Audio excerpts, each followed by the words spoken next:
He wished to someday become a counselor and help kids avoid the situation he found himself in.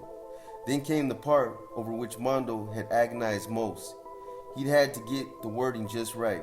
"I want the court to know," Hatcher read slowly, as if the words had a tangible physical weight, as if the threat they harbor would unleash itself in that very room, "that I now realize that the gang leaders who taught me the code of the gang were hypocrites."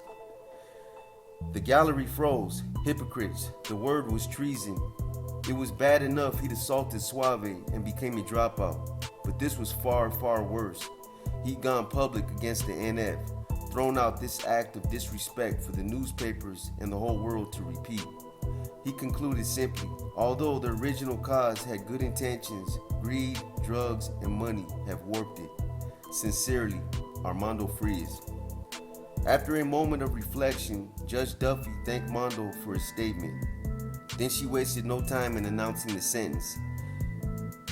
He would serve 29 years to life. When the judge uttered the word life, Raymond Sanchez's sister clapped her hands and let out a yes, as was more a hiss than word. Mondo's eyes narrowed into razor-fine slits as he turned her way. He was prepared to make her regret the affront, but his gaze stopped at Raymond's father. The man was tired but sturdy, dark-faced, with a checkered shirt and the hands of a working man. With his thick, grained mustache and wire-rimmed glasses, he reminded Mondo of his grandfather. In jail, he thought about Raymond Sanchez having a father, and although he'd voiced words about the fact, it remained an abstract concept. Suddenly, it wasn't words, it was real. The man, the only thing any man could be at this moment, a father whose son was taken from him. Mr. Sanchez was the inverse of Mondo's own child, who did not yet comprehend that he'd lost his dad. His boy would grow up without him. This man would grow old without his boy. This inkling of what felt utterly foreign. Mondo didn't know what to call it, and this confused him. He'd been numb, many would say cold, his whole life, able to shoot, stab, beat, slice, with no sense of anything close to remorse invading the barricades of his heart. Now he felt this. What was it? Something terrible rushed into the deepest hollow of his chest. A sense that there were emotions or memories he could not place. A thing inside him long forgotten. It hurt now to know what it was. As the bailiffs led him away, he told himself to ignore it. He had a long, solitary road to walk, and it was easier just not to care. Months passed and they hadn't sent Mondo to prison. Hatcher said there were paperwork complications having to do with the Black Widow case in San Francisco. Mondo grew paranoid. Had the judge changed her mind? Could she revoke his sentence? Add new charges? Would the feds indict him? His co-defendants were long gone, and he was the last one lingering in the Monterey County Jail. It had been his home for 2.5 years. While he waited, Oprah Winfrey came to Salinas. Streets were blockaded around the Victorian house where John Steinbeck grew up. Oprah and friends sat in lawn chairs on Steinbeck's sunny front yard, wearing chiffon dresses and pastel tea party hats decorated with ribbons and fabric flowers.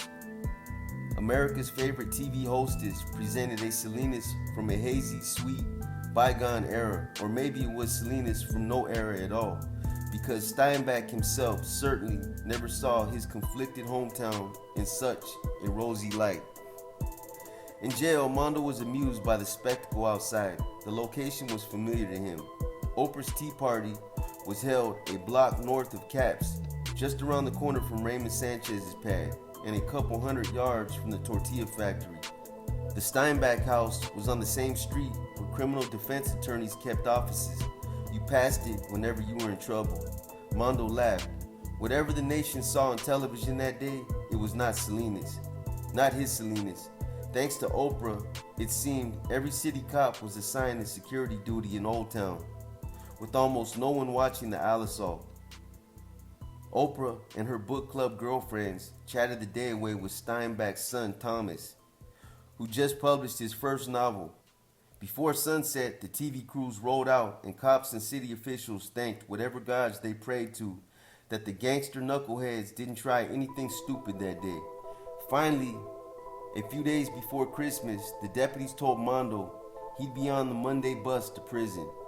Erica was sick in bed. They'd broken up several times during the years Mondo's case dragged on, and he had a new girlfriend now. Sophie had hooked him up while she and the girl, who was very pretty, were in jail together. Mondo felt he couldn't count on Erica, so he moved on. He had to admit he treated Erica bad. There were times when she was sure he was with other girls, and he'd lie and tell her she was crazy, but she wasn't. He cheated on her more times than he could count. And now, when he needed her to bring his son to him, she could easily exact revenge.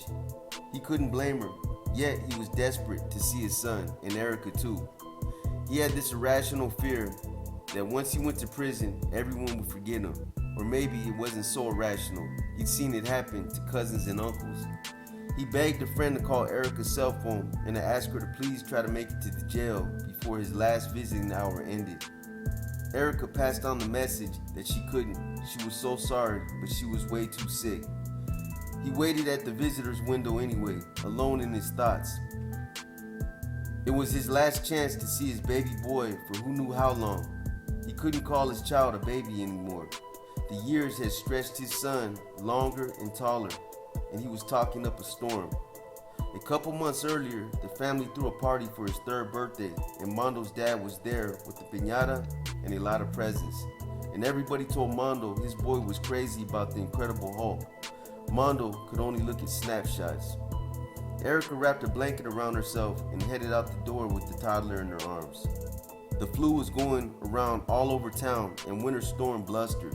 It was early afternoon, but the sky was dark as twilight, and a wet wind slapped her face with cold as she scurried from the jail parking lot to the visiting room. They only had a few minutes, but Mondo's smile burst wide open when she took a seat and the boy settled onto her lap.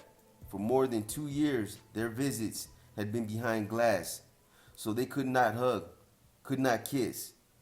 It was the same today. Even if they weren't together anymore, he and Erica shared a chaotic past and a love that had lingered. Through the always buzzing telephone headsets, all they could do now was say goodbye, I love you, and make promises of letters and visits. Early Monday morning, the skies were still dark, but the storm had receded. The van rumbled toward a prison in Delano, the town where Cesar Chavez inspired thousands to strike for farm workers' rights. That was the original causa, not the NF's warped version of the cause. Mondo took in the Central Valley, the whole incredible wildness of it. He didn't know if he'd see such a horizon again. He was 22. He'd been locked up half his years. If he ever was released, he probably wouldn't recognize the world now racing by. It pained him to wonder what old friends like Chachi and Bubba would think of him today, a dropout, a defector. He was on his way to a high-security prison, most likely for life, and despite the loneliness he had yet to endure, he allowed himself to smile as the bus chugged along the freeway. For the first time in his 2 decades of existence, he felt free from the Nuestra Familia.